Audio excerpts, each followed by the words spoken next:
भारताचा सर्वात लांब रेल्वे प्रवासाला लागतो 3 दिवसापेक्षा अधिक काळ. जाणून घ्या.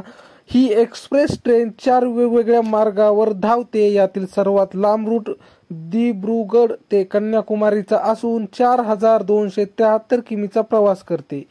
विवेक एक्सप्रेस प्रवास 80 तास 15 मिनिटात पूर्ण करते. 9 राज्यातून जात असून जवळपास 55 थांबे घेत असते. Superfast express train Thiruvananthapuram central ते गुवाहाटी धावते. 21 नोव्हेंबर 2017 वाढवण्यात आली आहे. ही ट्रेन कन्याकुमारी ते कटरा दरम्यान धावते. 12 राज्यांमधून प्रवास करताना 73 थांबे घेत असते. तिरुनेलवेलीपासून जम्मू काश्मीरमध्ये कटरापर्यंत ही ट्रेन सुमारे 3631 किलोमीटर प्रवास करून पोहोचते. ट्रेन जम्मू एक्सप्रेस मार्गावरील 523 स्थानकापैकी फक्त 62 ठिकाणी थांबते आणि हा प्रवास 71 तास 20 मिनिटात पूर्ण करते.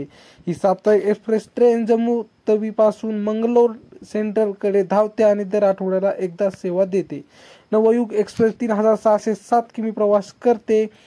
61 ठिकाणी थांबते आणि संपूर्ण प्रवास पूर्ण होण्यासाठी 68 तास लागतात. तर ही छोटीशी माहिती कशी वाटली कमेंटमध्ये नक्की सांगा आणि आमच्या नवीन व्हिडिओ पाहण्यासाठी चॅनलला मात्र सबस्क्राईब नक्की करा. भेटू.